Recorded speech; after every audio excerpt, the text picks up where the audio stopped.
Olá, para você que está acompanhando mais um Café e Bíblia. Tô feliz que você está aqui comigo e Deus tem uma palavra bem especial preparada para nós hoje e eu tô bem feliz por isso. Gosto quando a Bíblia me surpreende dessa maneira. Por isso eu quero convidar você a abrir sua Bíblia lá em Mateus, capítulo 27. Nós vamos ler uma história que antecede a crucificação de Jesus, é o julgamento dele. Mateus 27, nós vamos ler dos versículos 11 ao versículo 26.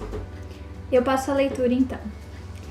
Jesus estava em pé ante o governador e este o interrogou, dizendo: És tu o rei dos judeus? Respondeu-lhe Jesus: Tu o dizes. E sendo acusado pelos principais sacerdotes e pelos anciãos, nada respondeu. Então lhe perguntou Pilatos: Não ouves quantas acusações te fazem? Jesus não respondeu nenhuma palavra, vindo com isto a admirar-se grandemente o governador. Ora, por ocasião da festa, costumava o governador soltar ao povo um dos presos, conforme eles quisessem.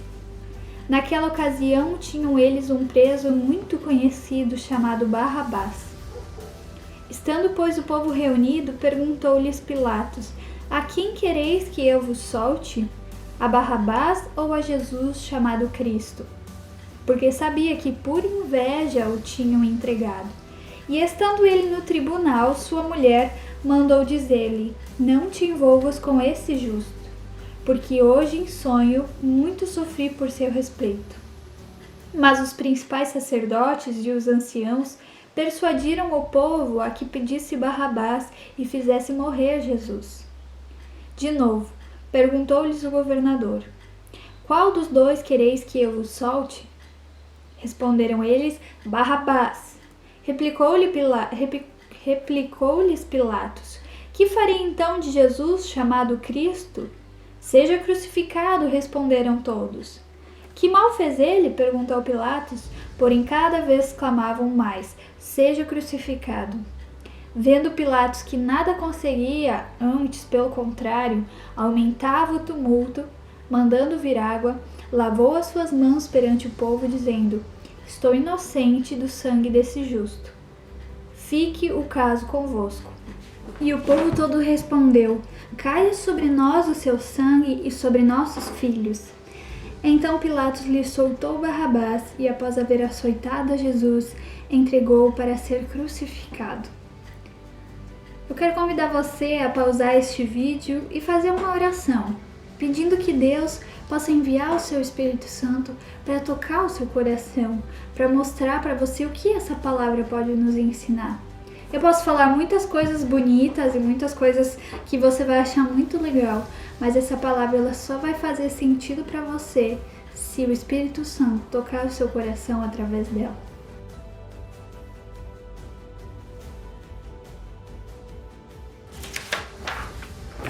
Então vamos lá, surgem algumas perguntas a partir da leitura desse texto, né? A primeira pergunta é: qual era a acusação que aqueles homens tinham contra Jesus? Outras perguntas que a gente pode perguntar, né? Ali eles tinham o costume de soltar alguns prisioneiros, mas de quem que era esse costume? E o que esse costume pode nos ensinar também? Uma outra pergunta que nós podemos fazer é: o que esse texto tem a nos ensinar? Que diferença ele pode fazer na nossa vida? Eu usei desse comentário aqui, que é muito legal, para estudar um pouquinho sobre esse texto e quero compartilhar com vocês aquilo que eu descobri, aquilo que Deus me mostrou através desse estudo. Uma das primeiras coisas que nós precisamos conhecer é o contexto, né? O que estava acontecendo aqui, porque de repente Jesus está sendo acusado diante de Pilatos, mas o que é que foi que aconteceu antes disso? Nós sabemos que Judas traiu Jesus e ele o entregou às autoridades judias daquele tempo. Então, um pouquinho antes, o Judas se arrepende daquilo que ele fez e ele devolve aquele dinheiro que ele tinha recebido e os homens dizem: Olha, isso aí é culpa tua, te vira. E aí ele vai e se enforca. E logo depois aparece então que Jesus está diante de Pilatos, que era uma autoridade civil, uma autoridade romana. Então aqui nós temos duas autoridades, nós temos as autoridades eclesiásticas, as autoridades dos sacerdotes, né, que eram aqueles que acusavam, aqueles que diziam o que Jesus tinha feito, e nós temos a autoridade do Pilatos, que é uma autoridade civil, uma autoridade governamental. Os sacerdotes, eles podiam acusar, eles podiam criar o julgamento, mas quem daria a sentença final era Pilatos. Então vamos à primeira pergunta, né? Qual era a acusação contra Jesus? E ali no versículo 11 nós vamos ver qual era essa acusação. Ele diz: és tu o rei dos judeus? Essa era a acusação contra Jesus, que ele dizia ser o rei dos judeus, que ele era o rei dos judeus. Lá no versículo 37 nós vamos ver o que estava escrito em cima da placa que colocaram na cruz de Jesus. Lá diz assim: por cima da sua cabeça puseram escrita a sua acusação. Este é Jesus, o rei dos judeus. Verdade que essa informação ela é real. Jesus de fato era o rei dos judeus, Jesus de fato era um rei. E como nós podemos saber disso, né? Primeira coisa é que lá em Mateus 1:1 está escrito que Jesus era descendente de Davi. E Davi era o rei, e aqueles que vinham depois dele, a sua descendência, eram uma família real. E Jesus fazia parte dessa família. Uma segunda coisa que nos comprova que Jesus era o rei é que muitas promessas do Antigo Testamento apontavam para um rei que viria. E Jesus cumpriu todas essas promessas. Ele veio fazendo, e todas as coisas que aconteceram na sua vida aconteceram como os profetas haviam dito. Uma terceira coisa que nos mostra que Jesus é rei é porque ele se tornou rei para a eternidade, porque nem mesmo a morte pôde vencê-lo. É claro que isso acontece depois dessa acusação, mas nós já sabemos disso, né? Mas então, por que isso fazia dele alguém que merecia a morte, o fato dele ser rei? E porque justamente os judeus, ou seja, o seu próprio povo, era quem queria matá-lo. A verdade é que Jesus não merecia a morte. Ele era justo, ele era correto, ele era justo diante da lei dos homens, diante da justiça dos homens, ele não tinha cometido crime algum, e até mesmo diante da justiça de Deus, ele era alguém justo. E isso é muito mais difícil e muito mais profundo, né? Nós sabemos, é muito fácil alguém dizer que não cometeu crime nenhum, mas dizer que não cometeu pecado nenhum, isso para nós é impossível, né? E Jesus, ele era justo dessas duas maneiras. Ele foi acusado por causa da inveja dos sacerdotes. Isso está escrito ali no versículo 18, porque sabia que por inveja o tinham entregado. Pilatos, a autoridade civil, a autoridade governamental, sabia que Jesus era alguém que era inocente. Nós vemos que ele sabia, a sua esposa também sabia que Jesus era inocente, tanto que ela vem ao encontro dele e diz: não se envolva no julgamento desse justo, porque em sonho eu fui muito atormentada por causa dele. Ele não merece isso que está acontecendo com ele. E até mesmo Judas disse que ele era inocente. Lá no versículo 4 do capítulo 27, Judas, ele confessa: pequei traindo sangue inocente. Os três reconheceram que ele era inocente, mas o povo judeu não estava nem aí. Eles queriam a morte dele. Então foi a inveja dos sacerdotes que condenou Jesus. Foi por causa dos erros deles que Jesus foi condenado. Jesus, ele tinha poder e ele tinha autoridade para anular aquele julgamento e aquela condenação que foi feita a ele. No versículo 42 nós lemos assim: salvou os outros, a si mesmo não pôde salvar-se. É rei de Israel, desça da cruz e creremos nele. Era isso que os soldados diziam diante da cruz de Jesus. Enquanto ele estava lá preso, eles ficavam zombando dele, falando: bom, você não salvou todo mundo, por que agora você não salva a si mesmo? Se você descer dessa cruz, nós vamos crer em você. E a verdade é que se Jesus quisesse ter descido daquela cruz, ele poderia ter feito. Ele teria poder para fazer isso. Ele teria capacidade de fazer isso.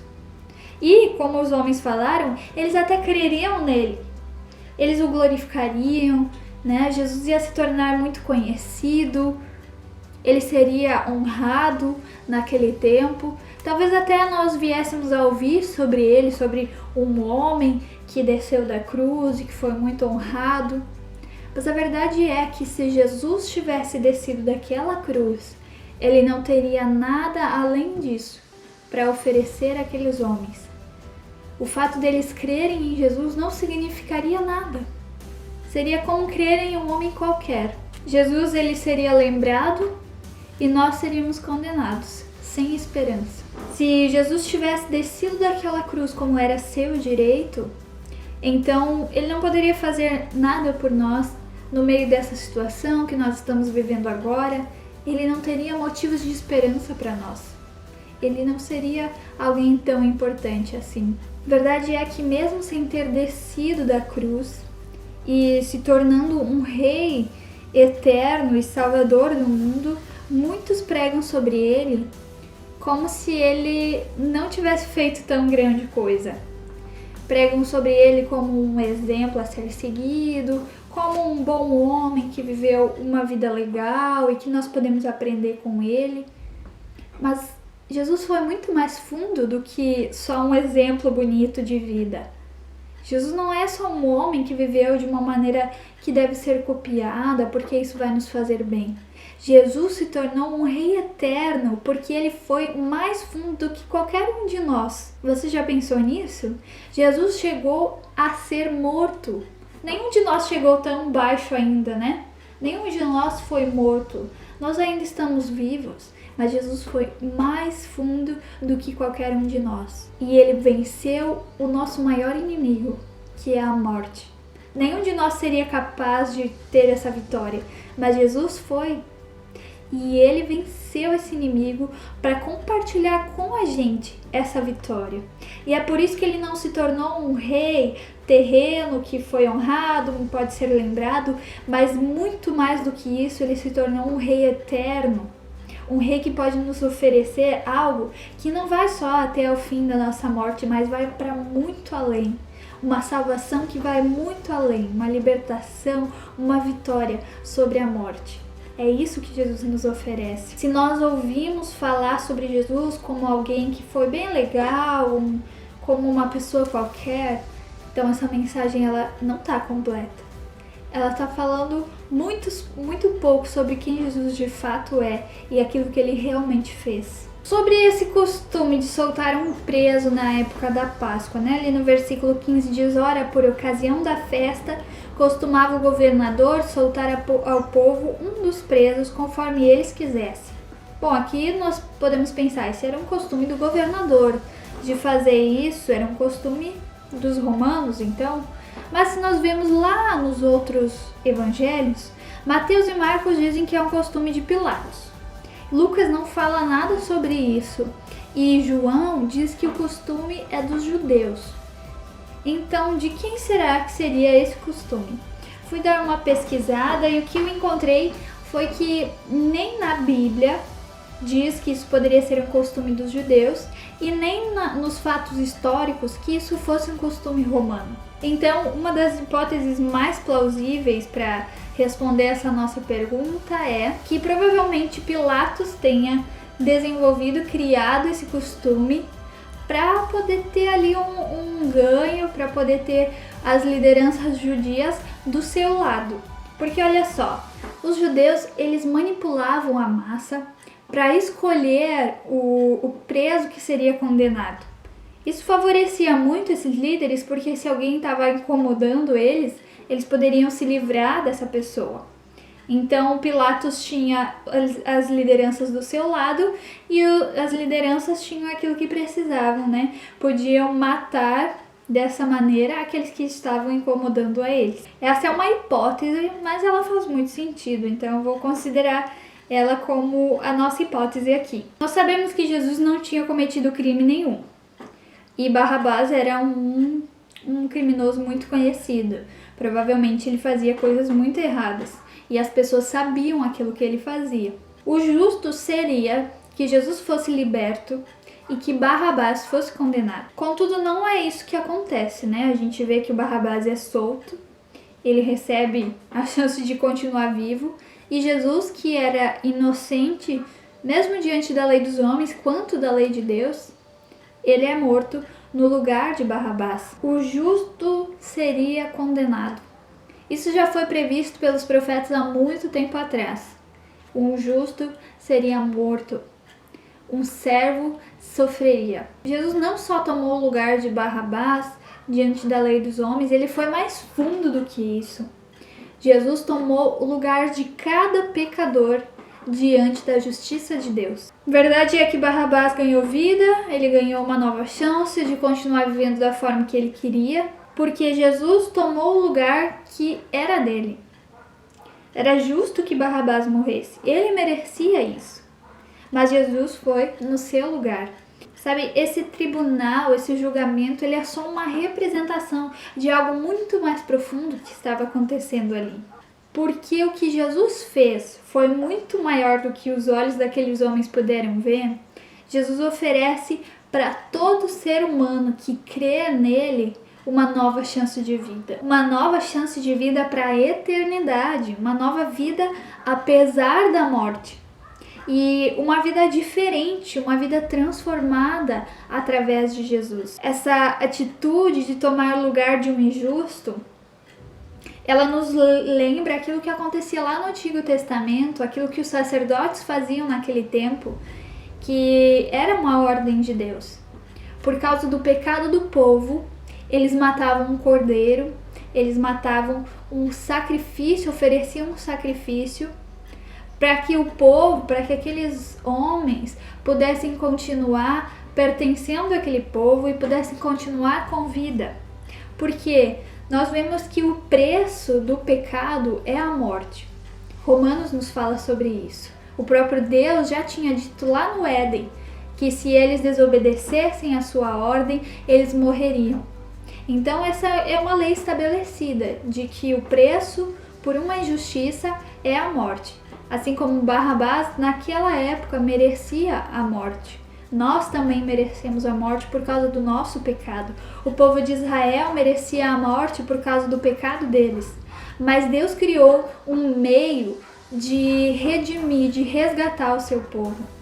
Ele fez com que os sacrifícios tomassem o lugar das pessoas, que os animais tomassem o lugar das pessoas, para que as pessoas pudessem ter uma nova chance, para que as pessoas pudessem continuar vivas, pudessem ter um relacionamento com Ele, pudessem ter o seu perdão. E a verdade é que Jesus, ele se coloca na posição de sacerdote, oferecendo o seu próprio corpo, oferecendo a si mesmo como um sacrifício por causa dos nossos pecados. Então, nós lemos lá em Hebreus 4,14 que Jesus, ele foi o grande sumo sacerdote. E ele ofereceu um sacrifício que foi único e suficiente de uma vez por todas. Aquilo que Jesus fez tornou não mais necessário os sacrifícios de animais. Ele foi o sacrifício suficiente de uma vez por todas. Depois nós vemos que Pilatos, reconhecendo que Jesus era alguém justo, ele não queria sobre si essa culpa de matar alguém que era inocente. E por isso ele faz um ato simbólico de lavar as suas mãos diante dos judeus, diante do povo, para dizer, olha, vocês são os culpados disso aí. Eu não quero fazer parte dessa injustiça que está acontecendo aqui. E se nós lemos lá em Deuteronômio 21, nós vamos ver que esse já era um costume do povo, uma ordem dada por Deus. Lá em Deuteronômio 21 diz assim: se um corpo for encontrado perto da cidade, mas fora da cidade, e não tiver nenhum culpado por aquele corpo, não souberem quem foi que levou aquele corpo à morte, então eles deveriam matar uma novilha e os sacerdotes deveriam lavar as suas mãos para dizer: nós não temos culpa sobre aquela morte. Nem o nosso povo tem culpa por aquela morte, porque nós não sabemos quem foi o culpado.